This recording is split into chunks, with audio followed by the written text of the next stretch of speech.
సాగర్ మంచిగా రెడీ అయిపోయి డ్యూటీకి వెళ్ళడానికి బయటికి వస్తాడు. ఇంకా హాల్లో రామరాజు కూర్చొని ఉంటాడు. అందరూ ఇంట్లో హాల్లోనే ఉండి ఉంటారు.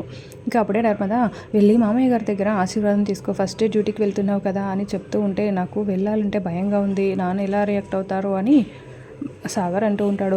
ఏం పర్వాలేదు సాగర్ వెళ్ళు అని నర్మదా చెప్పడంతో ఇంకా సాగర్ వెళ్ళి రామరాజు కాళ్ళ మీద పడి, నాన్న నేను ఈరోజు డ్యూటీకి మొదటిసారిగా వెళ్తున్నాను నాన్న, నన్ను ఆశీర్వదించండి అని అడుగుతూ ఉంటే రామరాజు ఒక్కసారిగా కాళ్ళని వెనక్కి జరుపుకుంటాడు.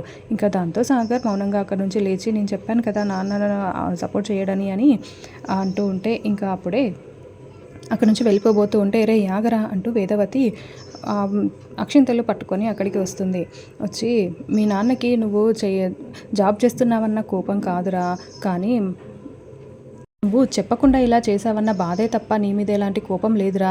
తల్లిదండ్రులు ఎవరైనా కూడా పిల్లలు ప్రయోజకులు కావాలి, వాళ్ళు బాగుపడాలనే కదరా కోరుకుంటారు. మీ నాన్నని నువ్వు తప్పుగా అర్థం చేసుకుంటున్నావు, నీ మీద కోపం లేదురా, ఆయన కేవలం బాధపడుతున్నాడు అంతే అని చెప్తూ బొట్టు పెట్టి అక్షింతలు వేసి క్షేమంగా వెళ్ళి లాభంగా రానా అని చెప్పి పంపిస్తూ ఉంటుంది. ఇంక అందరూ హ్యాపీగా ఫీల్ అవుతూ ఉంటారు.